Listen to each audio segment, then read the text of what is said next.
I'd now like to introduce today's session, which tackles two subjects: identifying the key concepts of data literacy and learning how to become a data analyst. On the topic of data literacy, the presenters will discuss things like quantitative thinking, the basics of data types, structure and storage, and data visualization. On the topic of how to become a data analyst, the presenters will discuss the tools for independent upskilling and what hiring managers are looking for. I'm going to hand it over now to Carrie Peterson, an institutional research analyst in the Office of Planning and Analysis, and she will kick off today's session. Please use your applause icon in the reactions area of Zoom to welcome Carrie. Hi everyone, good morning. Thanks for being here on a Friday right before a 3-day holiday. Good to see you all. Yeah, so the structure of our talk is going to be, we're going to have a panel first, where we're with some campus experts, and then we're going to switch into sort of the nitty-gritty and the details of how to expand your data literacy. So first I would like to just briefly introduce the folks who are going to be speaking on the panel, and they're going to do a little bit more thorough job describing what they do on campus. But I've been fortunate to be joined by 3 folks. Elizabeth Davies is a data analyst at Career Center, and she'll be speaking about the actual experience of being an analyst on campus and her career path.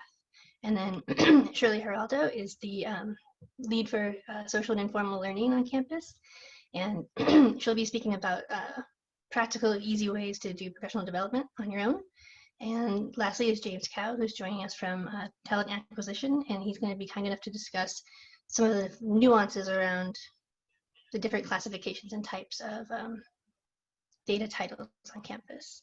And I'm Carrie Peterson, and I am a research analyst from Office of Planning and Analysis, and I'm also the chair and founder of the Cal Data Visualization Network community of practice. So you have a link in the chat to the slide deck that I'm going to be reviewing. It has a bunch of links in it. In that deck is a link to the resources. There's a drive folder I made with a ton of literature around what we're going to be talking about if you want to do more research on your own. Okay, so let's see. Suddenly all I can see is myself. And see if I can hide self-view. How do I hide self-view? Oh no, where'd it go?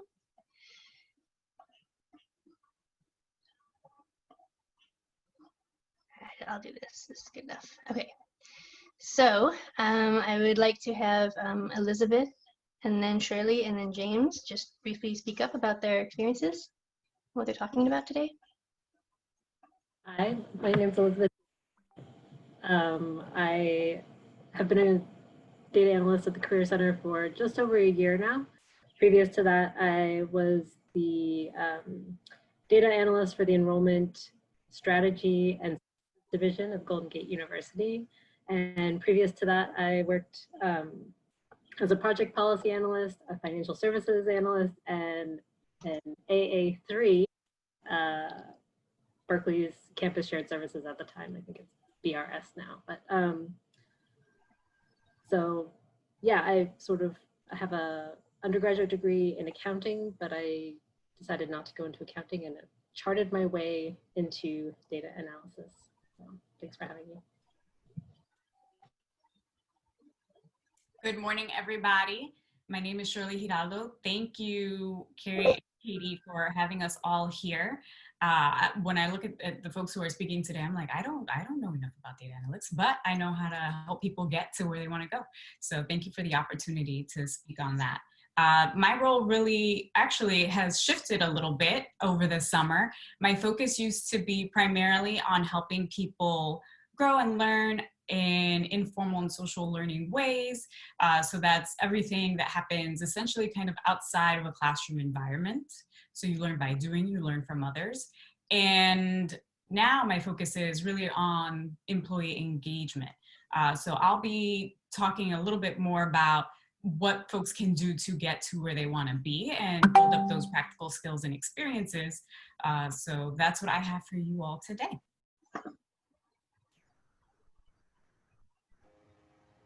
Hi, everyone, and thank you also to Carrie and Katie for the invitation to participate today. So my name is James Gow. I'm part of the Central HR or People and Culture Department and part of the talent acquisition team.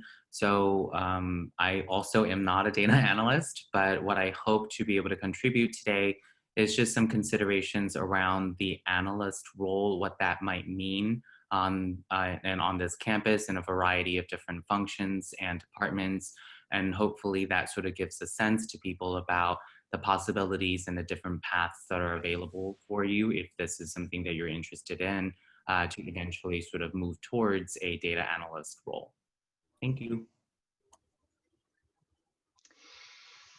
Great. Okay. I'm going to do my best to moderate the chat if you have questions while we're doing the panel. And then I will pivot to being the presenter and sharing my screen afterwards. And Shirley has been kind enough to offer to do some moderating of the chat for me.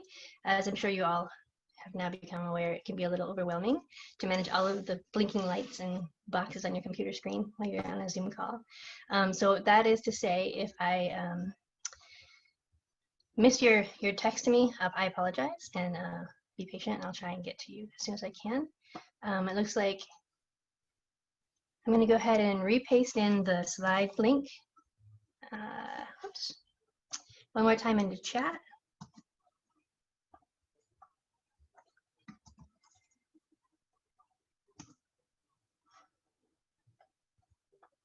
Okay, so you should be able to have access to that now.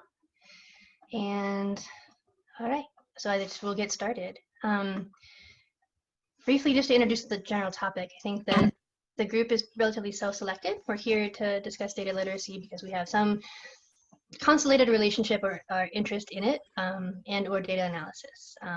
And my hope is that presentations typically are geared towards folks on campus who are analysts, who do that work, and or are interested in becoming analysts who do assessment as part of their job. And my hope here is that we're going to be focusing data literacy through the lens of the analyst. And practically speaking, the lens of the analyst on campus here at Berkeley, which is always a little bit different, right, from everywhere else. So that will be the main focus. And we will touch also on general concepts around literacy that aren't as technical, because there are people who do consume information who aren't analysts and or who may be required to deal or manipulate data in their position that don't consider themselves to be analysts. And so we'll be looking at concepts through that perspective as well. So with that, I'll get started and kick off with a question for the panel. The first one is, how do you broaden your skill set for a new position? And if you don't need the skills for your current role, how do you keep them polished? I can take a stab at this first, if that's all right. Okay, so I think it's challenging sometimes because people, when they think about their roles, they think about, well, I have to do X, and so that is it. There's no room for anything else. And I think what you'll find, particularly at Berkeley, is that there's always space and room to do and innovate and create better experiences, even in the work that you're already doing, which is X, right? So for example, I used to work in another unit on campus and we provided services to students, but we never had a real metric to see how is the work that the services that we're providing, kind of like an overall arching view, how is that helping students, you know, things of that nature. So there was an opportunity there for me and a colleague, Jenny McNulty. We actually presented on this with Can a couple years ago on how to create a data report, a visual data graphic for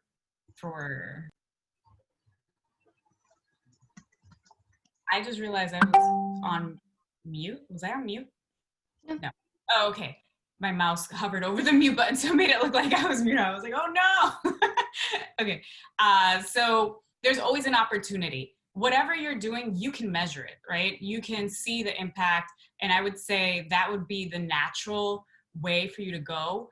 Another approach could be if there's something that you just see that needs to be done, that might not necessarily be with your role, but could be beneficial to the services that you provide, or the, let's say with more of a technical aspect, how you can increase return on investment, maybe on cost, things of that nature.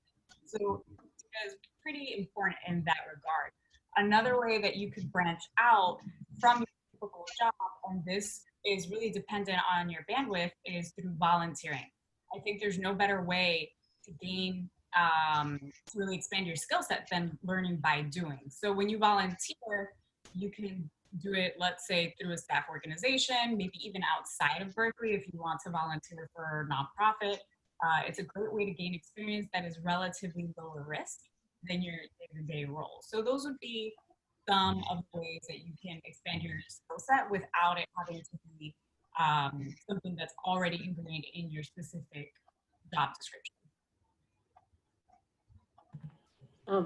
I can chime in, and I would co-sign a lot of what Shirley said. That was my personal experience.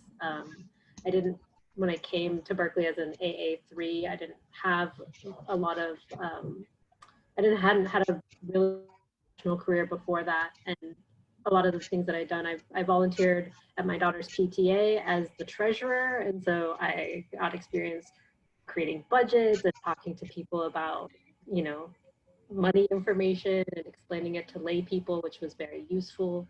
I also, I think volunteering, once I was at Berkeley, there was a lot of, I volunteered for projects that came up in various places, like, it's like, how do we measure, at CSS, one of the things was, how do we measure this? And being able to go into Bearby and figure out how we could pull out that information that people were looking for was really useful, and having supervisors that recognized that I was interested in that and would refer that work to me really progressed my career and gave me examples of projects that I had worked on, or I had concrete things to show people or talk about in an interview. I think also I have used a lot of online resources, online tutorials. We have it used to be lynda.com, but now LinkedIn Learning, that as a Berkeley staff member you have access to. They have some great programs for at all sorts of levels.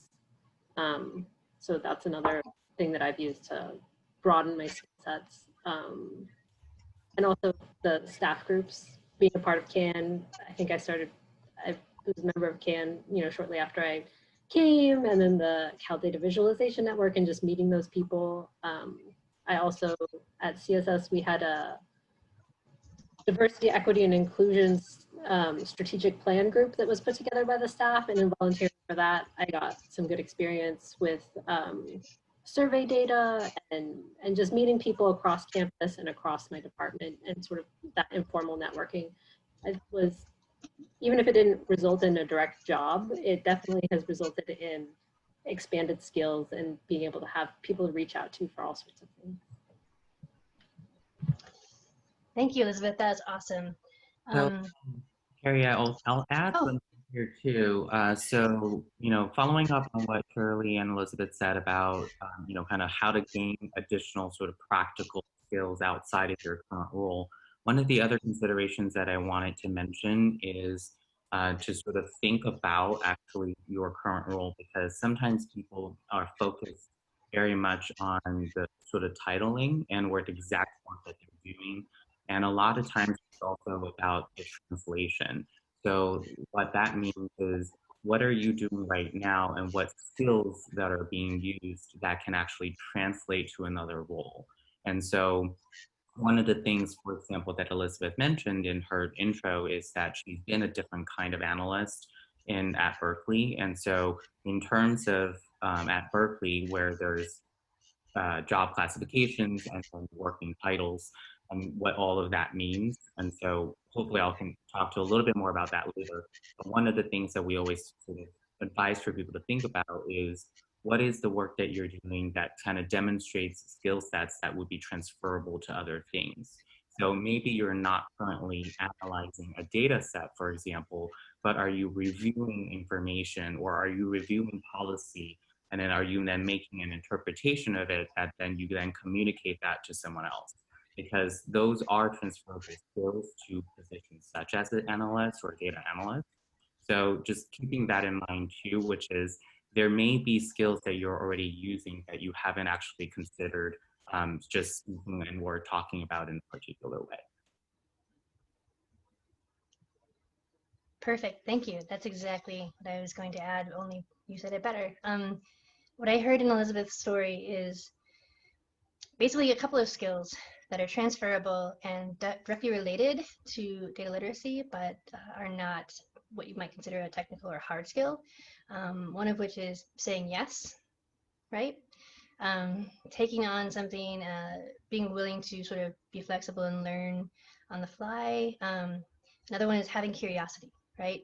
I heard in your story that you were asking questions, right? And you started at a place where you didn't have any answer, and you maybe didn't have a clean and tidy, set of data to query, right? You kind of did some of that work on your own. For sure. Yeah, there's a lot of going in and piecing things together, problem solving, and that is, I think that's a very analyst thing, but I do like, having a problem and trying to come up, even if it requires reviewing a transaction line by line and tying each little individual column to the right piece of data so that we all know what we're talking about and making that really clear. And I think the only thing that I would add to that is also like really practicing being able to communicate what you've learned to other people. I think that that's something that I have learned and I have gotten pretty good at, and also that it's one of my assets when I've interviewed or when I've had jobs is that I can talk to people at different levels about the information. So sometimes it's just people just want an answer, or they want a really non-technical answer to maybe something that you had to do a lot of technical work to get to, and being able to speak to their level and convey it with some confidence is really important. Yeah, perfect. And those are, key skills. And to what James was saying, the idea of reframing what you're already doing, right? I think is super important. I think a lot of us do a lot of this work every day, and we don't even realize that we can consider it to be, part of the skill set or the toolbox of a data analyst. Thank you. Okay. Oh, I meant to say. Oh, great. Okay, so we're getting some questions from the audience. Feel free to put them in chat. I will try and keep my eye on that. We have a question from Kelly Ball. She would like to know, she'd be interested to hear about how the panelists make time in their day for everyday, daily skills, additional skill development in their day-to-day work.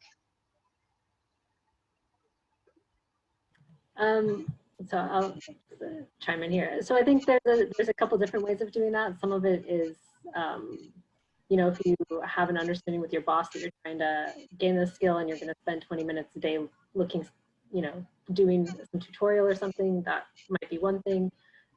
Also, if you have something that you do with one skill, so like one thing that I've done in the past is like, there's so much of Berkeley runs on Excel, and like I've done, especially early on, everything was just, all my work was in Excel because that was what was available and that was easy in a lot of ways. But as I've advanced, if there's something that I know how to do in Excel, I'll make myself learn how to do it in R, or use another tool or Tableau, or something, like use some other tool to replicate that work. Then you have a new skill in that tool, I think is.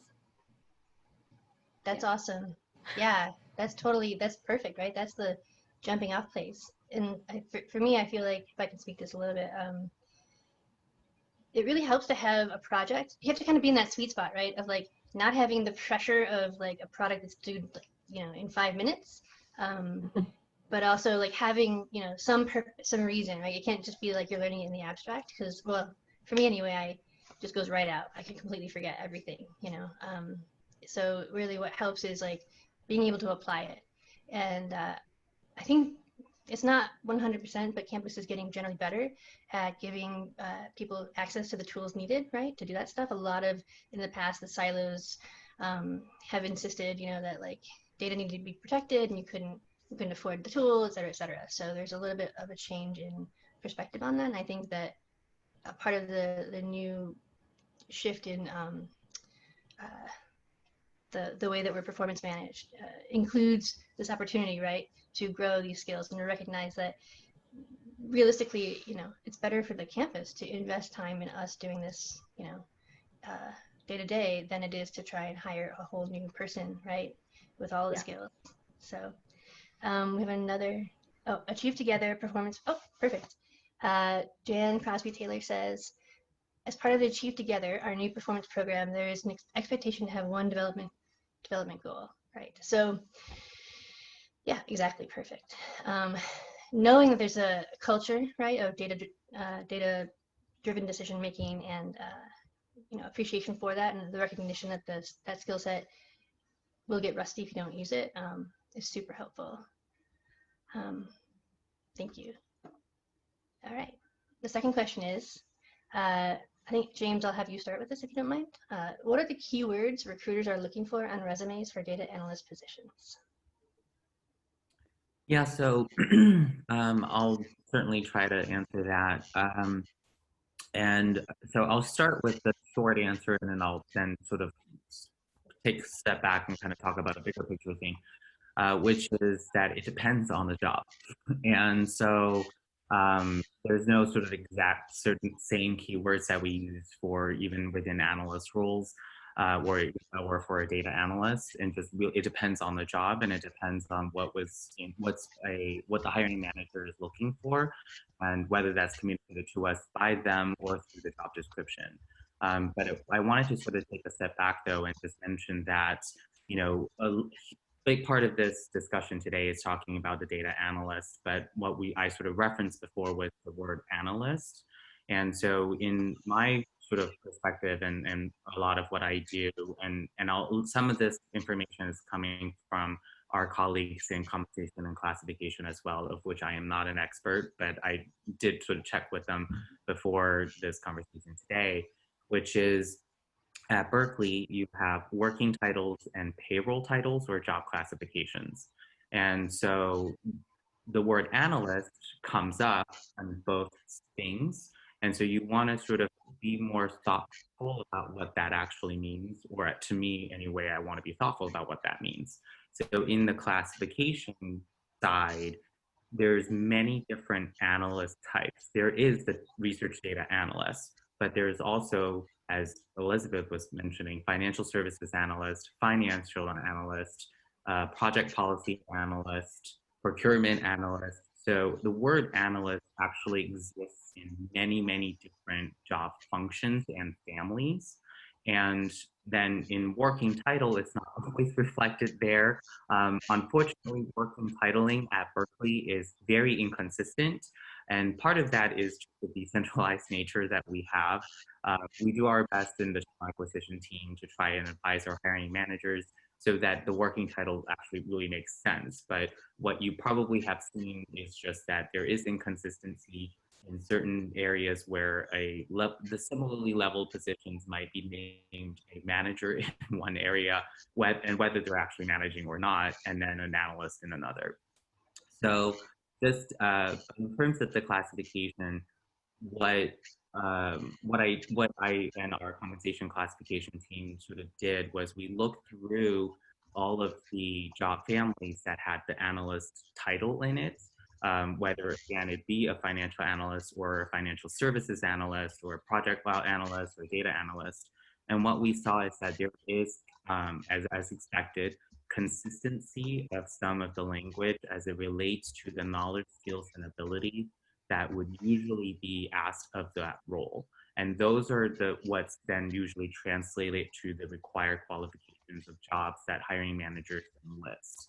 And then again, certainly depending on the function and the hiring manager, what that department is, how well they're resourced or not in terms of what other skill sets might be available on the team, then they're looking for different things.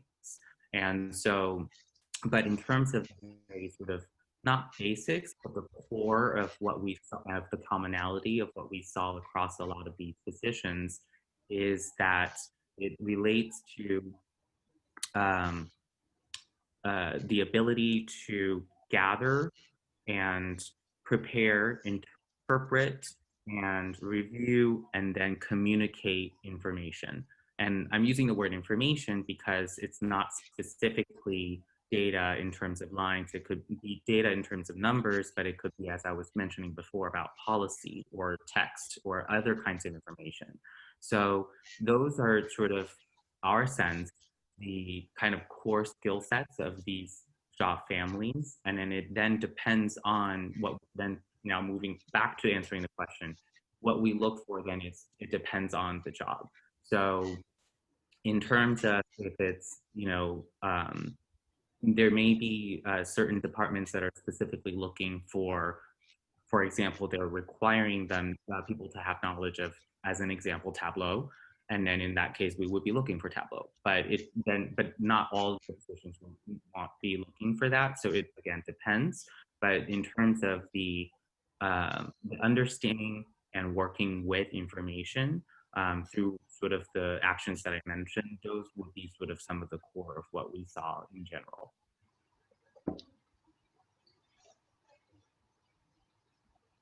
Awesome. Thank you, James. That I think is, that brief discussion is so important to people who are here on campus and looking to advance, sort of getting a general grounding in the concepts and the perspective of talent acquisition, right? I think it's just fascinating, and it's something that's, for me, it was definitely not native, right? I didn't necessarily understand all of that coming in. I think that campus has its own labyrinthine way of doing things, right? And we're a behemoth, that makes sense, but it can be really a lot to wrap your head around. So it's really cool to hear sort of all of that put together succinctly. Yep, thank you, Juliet. Juliet mentioned that D-Lab is another great resource. So folks are putting links in chat to professional development resources. So thank you, super helpful, and keep it coming. Okay, so I feel like you kind of answered my next question, James, which is what are the main types of analyst careers on campus, sort of pathways, but do you want to elaborate a little bit on that? Yeah, sure, I'll try. So I know that, obviously a lot of the discussion today is thinking about data literacy and data analyst. And so again, I'll kind of speak more broadly about the idea of analyst or analysis and sort of are the different paths and how that could potentially lead. And so I'm just keeping an eye also on chat in case something comes up. So as I was mentioning, there's a lot of the different job families. And when you look at and kind of Carrie, what you were talking about in terms of Berkeley and the complexity and the behemoth that we are. So central classification and compensation sent me sort of a list of all of the job functions and families. And I believe it was 2 pages long. And it's just, that's the way that we, in a back end HR way, organize the city that we are. I mean, as you imagine, we have, we have university health services, we have student services. It's just of so many different functions that exist. So in terms of pathways, it depends on, I will sort of pull back a little bit here and say it depends on what people are looking for. And what that means is, are they looking to be an analyst, and if so, what kind? What kind of information do you want to work with? What kind of department or sort of working sort of environment would you like? Because at Berkeley, with it being so large, you could work within departments that where you may be slightly closer to the academia in terms of the teaching, the research, and work some of the student services, where you can also work in sort of central administration, where it sort of provides a lot of support and guidance to the various different units. So there's different areas and functions that you could work, and that's the first question for people to consider. And then I think after that then is, as you sort of want to continue in your career, are you interested in being an individual contributor or eventually moving into management? And so that's also sort of a different kind of approach and or path. And so it's just so I know I'm not really answering the question because I'm asking questions back, but I think that it really, because it depends on what people are looking for, but that the various pathways are there. And then another sort of way of considering that too is, again, the transferability of skills. And so, the ability to sort of interpret data or information and it makes sense of it, and to storytell or visualize, in Carrie's terms, and then talk about and communicate that to others. Those are skills and that could work in other kinds of things. And so in sort of certain large technical projects, and Katie might know this working with me before on that, is when we've had to hire, for example, business systems analysts. It's sort of a lot of the work was, as an example, the translation and the interpretation between a technical system to the users. And so, again, a lot of the analyst skills would sort of potentially apply there. And so just thinking again about what are the skills that you would learn, and then you can sort of apply to an area of interest. But I think it's up to each person to sort of try and consider for themselves what interests them, what about their jobs that they really enjoy, and what more do they want to learn, and how that might then translate into a role in the future. Perfect, thank you. So we're fast and flying on chat. We just put a bunch of links in there recently. So there's two that touch on sort of the job families and collections that James was speaking to. The one that Juliet gave us, the UC Job Builder, ucop.edu, super helpful. And I just sent in a link to the Grow Your Skills page of People and Culture that has all of like the sort of self-development links, everything around what People and Culture itself offers people to do sort of like on their own for development. We had another question about what kind of information do analysts work with at Berkeley? Numbers, policy, what else? And it looks like some folks are answering. Elizabeth said business process. It's great, thank you, yeah. Feel free to everyone weigh in if they have something on that to the chat to respond. I mean, I think there's just, that scope is very broad. There's a lot out there. There's business systems, right? There's IT, and there's so many things that need analyzing. So speaking of the paths, what is the best way to advance? So let's say you are in a path and you want to take the next step, or you may want to get into a different job classification on campus. What are the best ways to do that?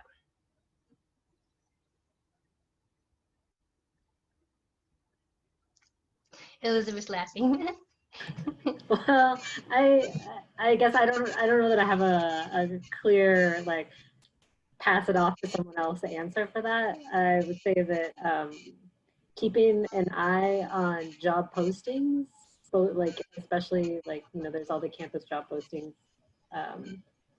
and if you are in a place where you think that your supervisor is really supportive of that kind of thing, you can also talk with them. I've had a couple of supervisors that were very progressive in that way for me, and that was really helpful. But also just start reading job postings, and it helps clarify what it is that you want, and be clear about where you're at. I think is, for me, that's been most helpful, is like knowing where I am and knowing what I want to get to, even if my next step isn't exactly where I want to be, like, is it going to get me closer there? Does that make sense? Does that kind of answer the question? Definitely, thank you. I think that one of the key things is to maybe kind of look catty corner to where you are, right? You're not maybe necessarily going to take the next step in the specific career path you're in, like going from a 2 to a 3, but there are things that are analogous or close in different job families that might be applicable. as Elizabeth mentioned, right? Like if you think that it's going to get you closer to your goal, like it might be worth it. And a lot of, oh, go ahead. I was just going to add that, you know, oftentimes people think of a career ladder where you start here, then you work your way up from 1 to the 2, 2 to the 3. And typically for job titles, you have a 5 before you get into, as an individual contributor, you start getting into supervisory and management level roles. But those days are gone. I need to repeat this. Those days are gone. people move around today, not necessarily in a career ladder, but a career lattice. So they go from here to here to here, and maybe they go back down, and they go sideways, and they go diagonal to really develop their career. So there isn't necessarily one career path, and you get to define what you want your career to be. That being said, I would say a lot of the things that we just mentioned in terms of developing your skill set, gaining experience, meeting other people, networking, being clear where you want to be. Can you hear me now? I'm seeing a message saying that it's hard to hear me. Am I okay now? Yes? Okay, great. If it goes out again, just let me know. So figuring out, yes, where you want to be, but don't necessarily get so caught up in the end result. And the reason I say that is because along with that, you may realize, hey, I actually really don't like that thing that I thought I liked, or this responsibility, or it seemed really fun. And we've all been there. There's no shame in it, right? You start a sort of role or an industry, and you're like, huh, I did not expect that, which is another reason why informational interviews, which I'm a big, huge fan of, are so important. One, they give you a clue as to what a role or position or a team or an industry can entail. And 2, it gets your name out there. So in terms of where you want to go next, it can signal to people, this is what I'm interested in. This is what I'm looking for. So the next time they come across that opportunity, something that they might keep you in mind for, they might share with you. I know I've certainly done that with folks, and I've been a beneficiary of that. My previous role, I got because I was just doing an informational interview with the person who would then become my boss, and I had no idea. I had no idea there was there. All I know is that I was interested in this arena, and they told me about an opportunity. So those would be some ways to advance in your career in general. And I would just say, be flexible, avoid the idea of one specific path, because there is no one way to get to where you want to be. There are multiple ways to get to where you want to be.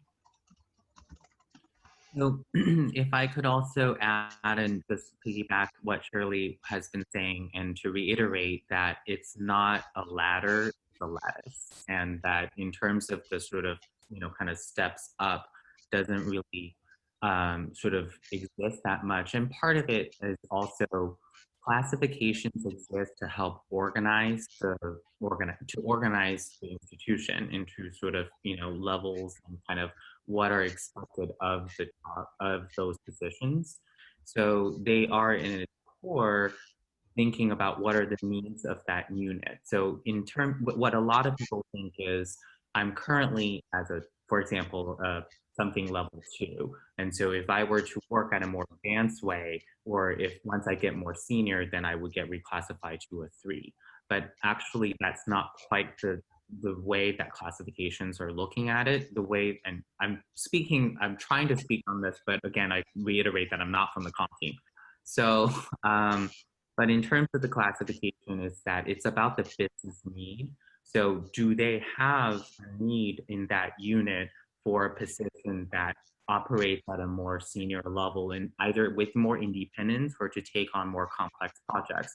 Does that work actually exist? And so that's why I think Shirley was talking about is that, people are moving through the lattice and moving sometimes out of the direct team that they're currently with, because that opportunity may or may not exist in that unit. It could, and it's certainly, sort of possible to explore that, but it may not. And so that's why, to reiterate the point of thinking that there's no one linear path, and also sometimes it's not about sort of where you must hit a certain point to get to another point. It could also be leaps as well. And so I come back to, it kind of depends on what you are seeking and what you are interested in. And once you have that figured out, then kind of recalling also what something that Elizabeth said that I want to also kind of emphasize too is the self-awareness and of where you are and then where you want to get to. And I think an additional point there that would be helpful is an alignment of that awareness with people around you that would be your either supervisor or someone who would be your sponsor. And so that how you perceive yourself to be and where you would go is reflected by other people. And that will help, I think, in the pathway as well.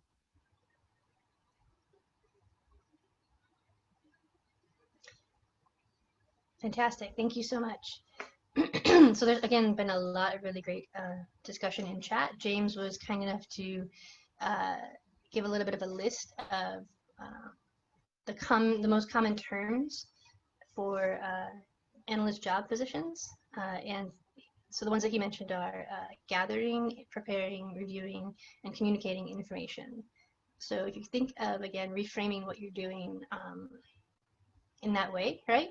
Like maybe you're not necessarily like writing SQL, but if you are, gathering, producing, consuming information, even it doesn't have to be numeric. You are doing some of this work, right, of analysis. Okay, so I think one more question for the panel. Sorry, I'll add a quick self anecdote if it's helpful about. Yeah. So as I mentioned, I'm not a data analyst, but I will say that in working with a hiring manager, and we're basically at one point she was hiring for a business systems analyst. It was more for business process than systems, and there's a slight distinction there. But regardless, is that she was looking for a business analyst. And she actually stopped in the middle of our search and asked me if I would be interested. And then, my response to her was, what, why? And so what she said to me was, even in my work in terms of where, she talked about the things that she's looking for and whatever. And then I sort of interpret what she's expressed her needs are. And then through sort of, talking with her and also some of the other members of the search committee, we sort of identify, well, okay, this is what I'm hearing, but this is the information that I think that is the core, or I think is in alignment between the different people. And so that's what we should be looking for. And then how do we then translate that to interview questions that actually are sort of getting at those expertise and those experiences and those demonstrated experiences in terms of asking for specific examples that people can talk about. And so what she said to me was that was interpretation or sort of translation of something that's amorphous or ambiguous, and then kind of clarifying that and then communicating that out clearly. And so in her mind, I don't know if, I would have been successful if I applied it, and I didn't. But in her mind, she felt that I had transferable skills to be a business analyst, even in a completely unrelated field. And that's just an example of, again, reframing and thinking about what are you already doing that actually sort of can be applied to a job if you're interested.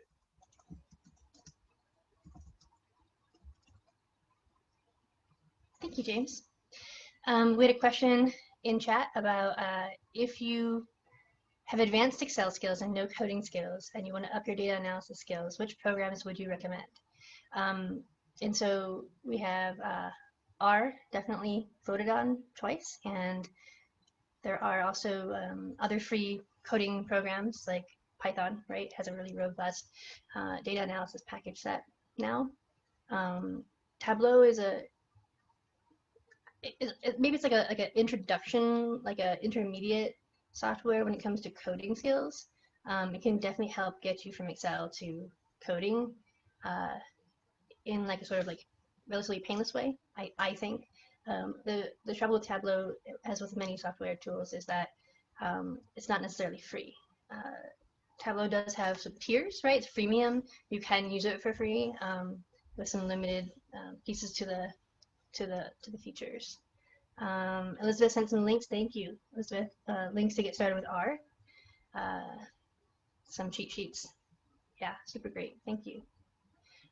James, as a follow-up question, I was wondering, and maybe you can't, maybe it's not something you want to speak to, but I was wondering if what I'm perceiving, right, which is like sort of a general trend towards more positions being created that are independent contributors, sort of more professional, fewer admin roles, or like where maybe in the past we would have seen something classified as an admin at AA3, I'm seeing them classified as an analyst position. I mean, I was wondering, do you think that sort of general approach on campus is a reflection of basically like our sort of culture at large? Like we're getting more and more data out there, and there's so many things so many pieces to it, right? So many tools to learn, so much information to consume and process. Would you say that that's related? I'll try to see if I can provide a perception and or just of some considerations or thoughts. So I don't know in general if there's any kind of, and particularly to this group, I don't have any data on an actual trend of positions that and or the way that they're being classified. I would imagine that it's actually more two things. So one is, I think that in general, as sort of over the last several years, and particularly because, and also Berkeley as a campus within the UC system is one of the earlier ones to establish career compass or ladders, and where all of the classifications became a thing. But prior to that, and I think some of the legacy of it is that people tend to just create positions that are more catch-alls. And so sort of an administrator or, there used to be just a catch-all analyst role before they even sort of split that down into sort of different things. So I think that classifications used to sort of just be more, there's now more thought put into classifications and what the position will actually do. And so we're hopefully moving away from more sort of catch-all types of classifications to ones that are a little bit more, not prescriptive per se, but descriptive of what the actual job responsibilities and actions are. And I think that instead of just being kind of administration or either administrator or an administrative officer, it now is, well, what are the key sort of and primary and majority of responsibilities that this position might be working on, and what other job family might actually sort of reflect that better. So I think that's part of it. And then the other part would be that, and you all would probably know this more than I, but I would say that, yes, I would agree that definitely there's more and more information that's available now, or that people want to think about, and using data to inform decisions, again, not just financial, but in other types of things as well. And so the ability to sort of, again, kind of seek that, to have the curiosity to seek that, to interpret that, and then to communicate and tell a story with that is becoming more and more inherent in many of the jobs. And, there's other key terms that people will sort of throw out and that's related to that, which is creative problem solving, critical thinking, analytical thinking, strategic thinking. And these are all sort of keywords that people will throw out, but they're related to similar things, not always exactly the same, but they're related in terms of just the ability and the interest to not just respond or react to what you're given, but to actually consider what is out there and then to then tell a story about it, and that hopefully reaches towards a goal. Hopefully that helps. Yeah, that's great. Thank you. What I'm hearing, what you said, is kind of a move away from thinking of job classes or families as domain specific, but really more like cutting across the other way, thinking of sort of the similarity of approaches to what you're doing. That's not domain specific. It's really about like the skill set, what we were just talking about, curiosity. Okay, great. So I'm gonna let the panelists go in a minute. Are there any last questions from the group?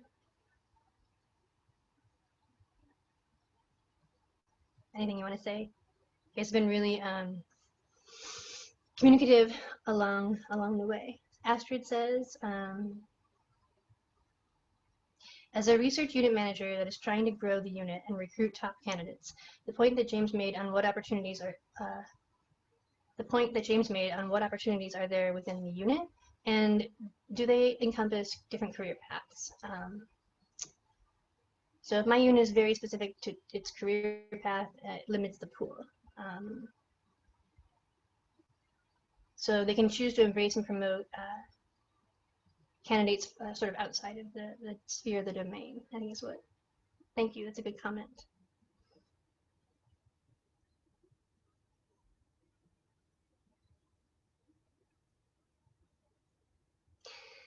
Okay. Oh. I'll say one thing that I think would be helpful, and it's kind of reiterated in different ways, a little bit or touched upon during the panel, but regardless of anything, at the core of getting ahead in your career or shifting into a new job, things that will help you the most are your own initiative. So the drive and the proactiveness of understanding yourself and what you want, and doing the work to figure out what resources will get you there, reaching out to people. So that drive, that initiative is key. And also courage. And I say that because you don't want to limit yourself. Oftentimes when we think about learning something new, we limit ourselves because we're afraid of making a mistake or being silly or not knowing enough. No, get over it. You know, when we were babies learning how to crawl, nobody cared about falling and looking dumb. That's part of the learning process, right? So go back to when you were learning, you stumbled and you learned and you mastered it overall. So that courage piece of thinking you might fail or you might make a mistake and pushing through anyway is really key. And also courage in terms of imposter syndrome. Sometimes we also just know a lot more than we think. You know, I've heard some people who are on this call say like, oh, I don't know enough about this. I'm like, really? Because you seem like an expert to me. So I would just say, you know, have the courage to do that. Particularly for women, they say that women will look at a job description and they won't apply unless they have maybe like 100% of the, you know, the qualifications met. Whereas men will apply, they're like 60, 70%. They're like, hey, good enough. You know, and obviously everybody's different. I'm not saying that hard and fast for everyone. There's a lot of diversity in everyone, but I think it's important to grow into a role as well, right? Because even if your dream job is X, you could prepare yourself to get into the dream job, and then what? You're gonna potentially be bored. You need a little bit of room for growth to keep you stimulated, to keep growing, to keep you having mastery, which is a big part of employee engagement, right? Mastery, autonomy, and purpose. So just some things to keep in mind: the courage and the drive and initiative to put yourself out there, figure out what it is that you need to learn, and connect with those that can really help you out. Don't be afraid to let people know what you're interested in. That's perfect, Shirley. Thank you. So before I let you go, I think Shirley gave us her her takeaway from this, from the panel, would you say? I think, yes. James and Elizabeth, is there one concept that you would like the group to take away from your panel? James first, or Elizabeth first. Sorry, Elizabeth first. I always forget. I don't know that I have anything really like concise and beautiful to say, but I think I'm going to echo Shirley that, yeah, put yourself out there and try what you're interested in. I think there's just so much room that you just have to find it, right? Like most jobs have some place, like maybe your boss needs a chart for some presentation. Can you do that? Like maybe you don't have a lot of experience, you know, like there's all these ways that you can find a place to do more than you know you are doing right now. That's it. Perfect, thank you. So, yeah, I also don't know if I have a sort of a beautiful, succinct sort of thing because many kind of different elements came up. I guess I would just kind of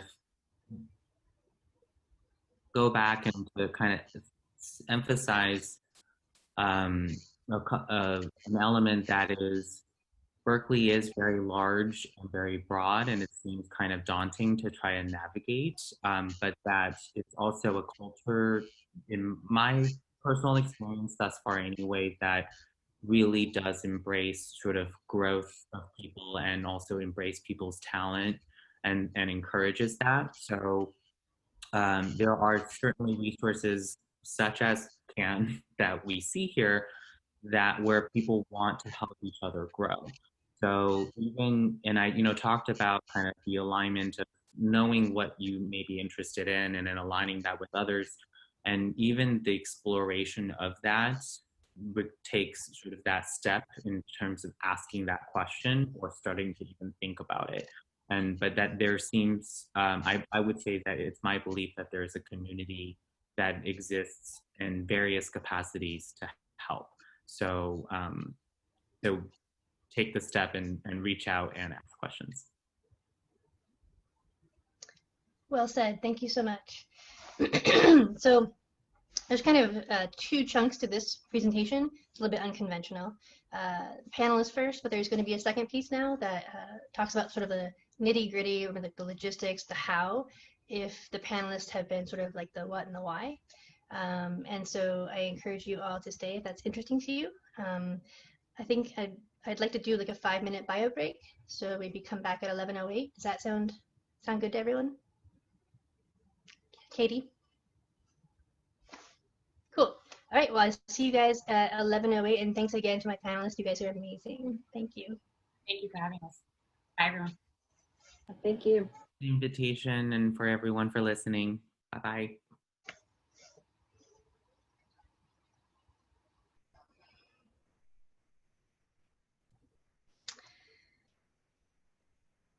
Okay, welcome back. I was really worried that like I would come back and there would be like 2 people. I was like, well, the upside of that would be that we could have a really cozy chat. So I'm glad to see you all. I'm going to stop being the moderator of chat and flip over to sharing my screen. Let's see.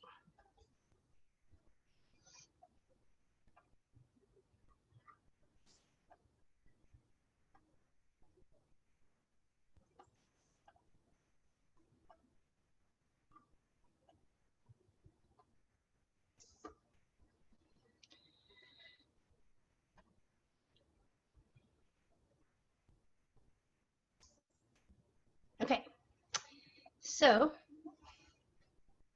we're a little bit behind. I was really happy to see that the panel ran a little bit longer than anticipated. So I don't want to keep you beyond the time. And to that end, I might just sort of skip through a couple of these slides. My hope is that you can kind of use the slides as like a checklist or an outline, a place to get started. Honestly, that's kind of the general idea behind this whole presentation, is that a lot of times it can be really hard to feel like you can grasp a concept because you're just overwhelmed by so many pieces, right? You're like, I don't know where to start. So the goal of this is really just sort of help other folks navigate the resources even to learn about data literacy. Okay, so I'm going to briefly touch on now the key concepts in data literacy and how to upskill. I think we kind of touched a little bit on the definition of data literacy, but where it intersects with the Cal Assessment Network and with my network, the Cal Data Visualization Network, is around communicating effectively with data, right? Consuming and producing informational products to people. So that's my focus today. There are many other pieces, though, to the concept in general. And so I encourage you to look at some of the resources that are in the Drive folder for a broader perspective, and surprisingly a lot of scholarly literature out there on data literacy in the frame of teaching it in school, right? That's something that a lot of us haven't really had because we're in a unique point in time, right? Until about a decade ago, access to data and the tools of its transformation were basically reserved for specialists. And increasingly within the last 10 years, as a result of so much data being available, people are being asked more and more to incorporate some kind of data analysis in their daily work. And that can be a bit of a challenge if you don't want to, or you're not really necessarily inclined to sort of learn the stuff on the fly. And there's just so many pieces to it around, like, you know, to what extent do you need to know the technical tools? Yeah, your own sort of interest, the time, your ability to spend the time on it. So, right. We'll touch briefly on the basic data types, structure and storage, and then sort of the general tips around how to interpret data visualizations. Basically reading them, either producing or consuming them. It's really important that you're able to sort of interpret what you're seeing, right? And make sure that the context lines up with intent. So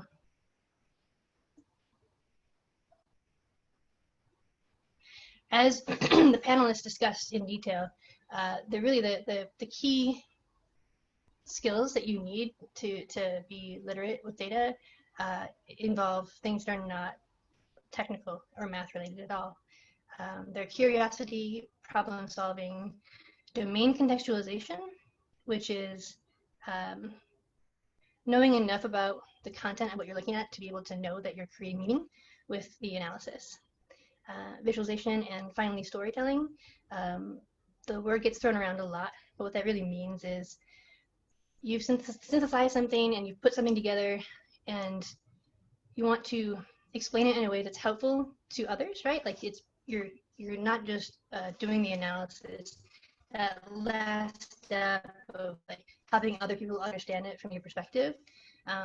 It's really important to know the basics of narrative, because that's kind of how human beings process information, right? Isn't that narrative structure?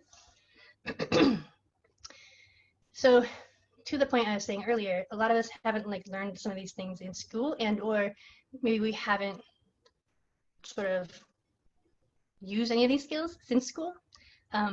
So this is a great example of like stepping back and wondering, like, how do you even know how to read a chart, right? Asking that question of yourself,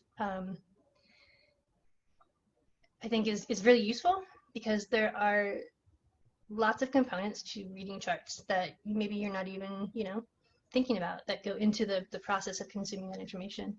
So Larry says, can you repeat the domain contextualization again? Yeah, so basically what you're doing when you're either consuming or producing a data product, right, is that you are making meaning. And without the context of the domain that you're looking at it, you're not going to be able to make any meaning of it, right? You're not going to know, like, so an example is the group of all people who wear eyeglasses, and then the group of all deer who wear eyeglasses, right? Like those numbers without the context, might be something that you're going to look at or think about, and if you put the context in there of eyeglasses, people, and deer, you're going to know that they don't wear glasses, right? So there's not going to be an overlap. So that sort of outrageous example is a way to call attention to the fact that like there's so much you're processing already that you don't even know you're processing, right? Coming back to the chart, there's so many pieces to it that are happening instantaneously for you, and they're really informed by those sort of softer skills.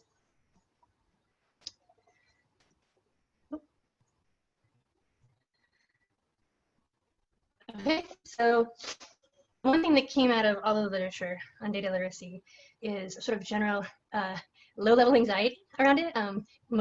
What do you think the percentage of US workers is that considers themselves data literate? I was kind of surprised. 28% consider themselves to be data literate. That is of the workforce that actually uses and works with data every day. So there's a real general disconnect, right? So many people have access now to the tools, right, for data analysis.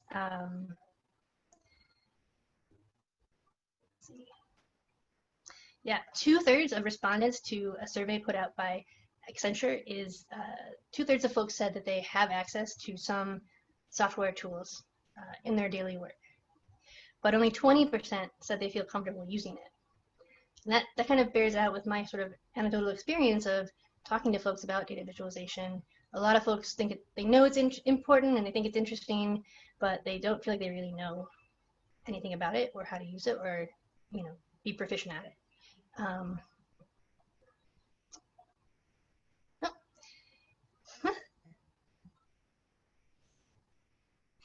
Okay, so another statistic is 1 in 5 people on the globe use Excel, or they have access to Excel on their computers. So 1 in 5 of the professional people in the entire world use Excel. So I think a lot of the panelists touched on this as well. There's sort of universality, right? The lingua franca of data analysis is Excel. Almost all of us have it, and we use it to some degree, right? But I think a lot of us don't really think that we know enough, in quotes, about the tool itself. So briefly, I wanted to look at this visualization. If you haven't heard of Edward Tufte, he is a big proponent of using visualizations to communicate clearly and cleanly, and he's developed a lot of sort of the general best practices of data visualization that we all use. Looking at the left and the right, these are 2 charts related to the same concept. In 1986, the Space Shuttle Challenger blew up a minute after launch and killed everyone on board, obviously. And in the aftermath of that, there's a lot of reviewing of the data and literature available to the folks who made the decisions to launch prior to that launch. And long story short, due to an inability to relate some of the key factors around the failure of the equipment, the engineers were not able to sufficiently communicate to leadership that they should not go through with the launch, and they were overridden by political forces. So the night before the Challenger launch, people were trying to convince them not to launch, but they didn't have an adequate way to describe why not. So on the right-hand side of this is the part of the chart set that actually was provided by NASA. The whole deal is that apparently O-rings, which couple things together, have a resiliency that diminishes really quickly at certain temperature fluctuations. So basically when it's really cold out, your O-rings will break when they get superheated really fast. And on the right-hand side, this is what they're trying to convey to folks using that visualization. So each of the rockets is a sequential launch, right? So in time, it's chronological. And then there's this whole situation with like the legend and how they're color coding pieces and what it means. So I think that's pretty clear that's not clear. On the left is Tufte's reviz, right? He revised this information and put it together in this chart here, where he plotted O-ring damage index against the ambient temperature. And when you understand that context of the domain, you realize that you're looking at a picture of a tragedy, right? That could have been easily prevented. After just repackaging the data, not even like reanalyzing it, it's really clear from Tufte. He made it really clear, right, that there are 0 launches that happened when the temperature is below 66 that didn't have any damage to the O-rings, right? So basically, what it means is like you have to have warmish climate, otherwise the change in temperature is going to badly affect your O-rings, sometimes to the point of complete failure, right? So the 12 at the top of the Y axis here indicates like utter total failure. And the index itself, you can read up more about it. I have links in the document. But the point is no one at NASA put this together by using the x-axis of temperature, right? They weren't able to describe and show things in this way, and so that other people couldn't basically consume the information appropriately. Okay, so there, like, we've been talking about it, all morning. There's just so much to learn, right? And there's so many things that could take your attention, and we all have very, very limited time. So there's got to be a way, right, to sort of hack this and make it easier on yourself.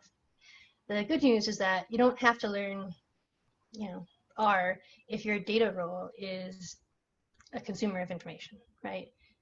There's different rubrics and different sets depending on what you're looking at, definitions and titles for data roles. But in general, there are folks who clean it and manage it, make sure it's secure.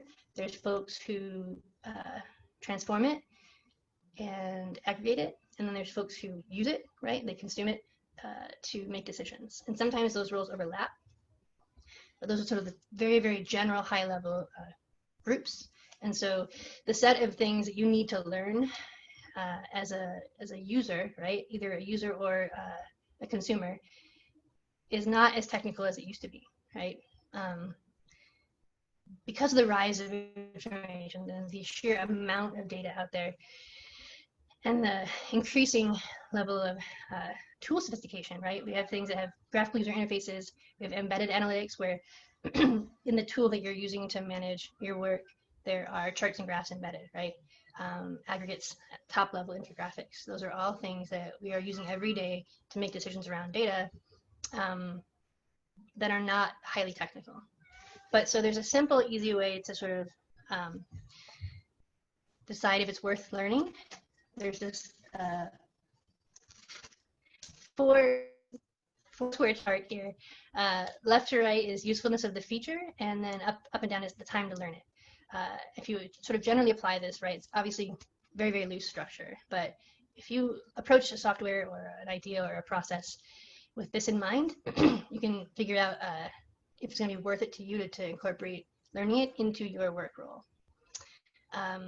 So an example of that is, this is from the Harvard Business Review. This is great. What Excel feature should I learn? So dozens of articles written by Excel experts revealed the 100 most useful features, which are plotted. So I found this kind of bore out with my own personal lived experience. A lot of times you'll see,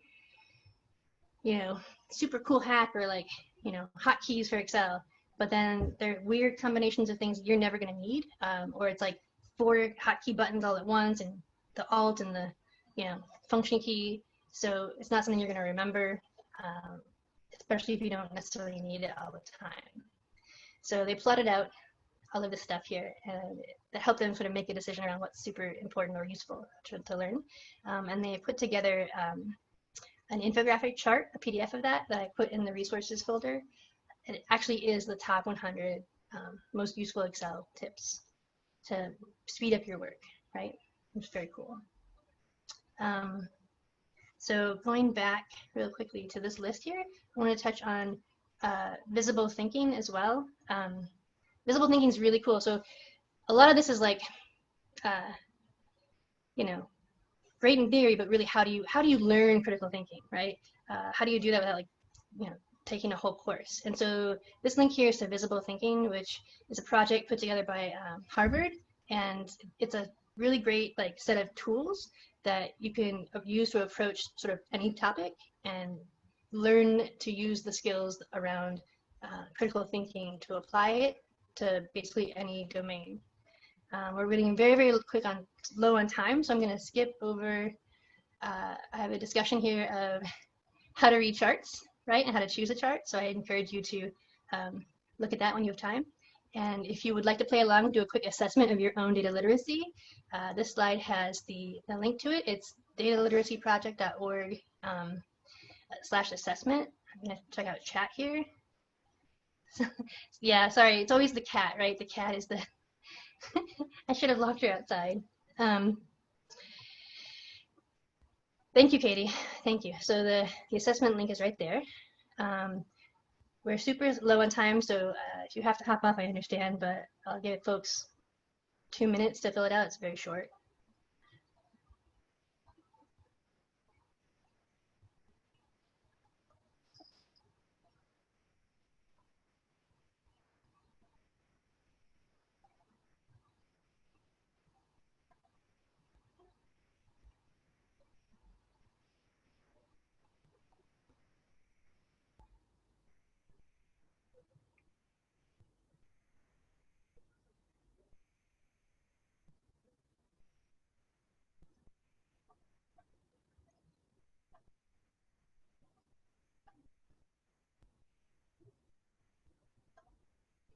Oh, I am too. I'm trying to redo the quiz with you guys. Of course. Go figure. Well, when you are able to get there, I highly encourage it. It's just a handful of questions. It's a free assessment of your data literacy level. And then what's cool is they give you a roadmap according to what you feel like your own level is. The assessment itself is not perfect, right? There's a lot of problems with the choices they give you, but they have set up, what's really cool here is like ways to actually advance in the target skill set that's part of the toolbox of data literacy according to the level that you've reported for yourself. And there's 4 personas with chunks of, you know, how confident you feel you are in your data literacy. So let's see, if I drag this here. So the assessment is here on this web page. I'm not going to reload it because I might lose it, but they have this whole section of little modules to learn specific ideas, and it goes from overview all the way through to highly specific things. And there's like a little thing in there that says how long it'll take to learn it, so it's very like manageable, right? And the data literacy project itself is part of a thing put together by Click, which is a tool. So I always kind of am a little skeptical because if things are made to sort of buy something that's going to try and charge me money, but Click plus this group called Accenture put this together, and it seems pretty legitimate. So far, there hasn't been anything, and they genuinely want people to be literate in data. So I highly recommend it as a resource. And the other resources that I didn't have a chance to touch on listed here, along with in the chat. We had some amazing additions. Thank you to everyone who put links in the chat. At the bottom here, there's a handful of assessments. Some of them are longer. Some of them, like, you have to like log in or you know, pay money. So I didn't use those in this example, but they're there if you're interested in furthering that. And then briefly, when it comes to like the actual technical skills, Cal Data Visualization Network has what's called masterminds. These groups, like little subgroups of our network that get together around a specific software and meet and sort of learn from each other. It's informal, it's peer learning. And right now we have one on Excel, one for Tableau, and one for SQL. And they're very, very cool. So if you go to the link to the network here in the slide set, it goes to our newsletter. You can sign up there and check off what you're interested in, so we can get you more information about that specific topic. And we're out of time, but is there any last questions anyone wants to ask?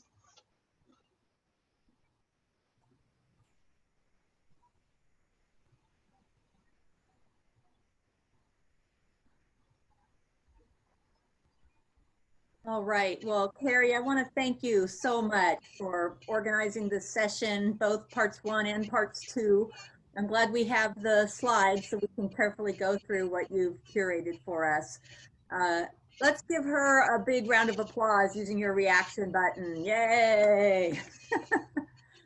And I'm going to send the slides, the Zoom recording, and the Zoom chat from today to the CAN listserv. I hope the session has helped you with your professional development and also to feel connected to this community of practice.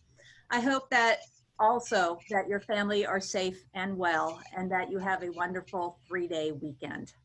Thank you very much, everybody. Thank you, Kari. Bye-bye. Thank you. Thank you, Kari.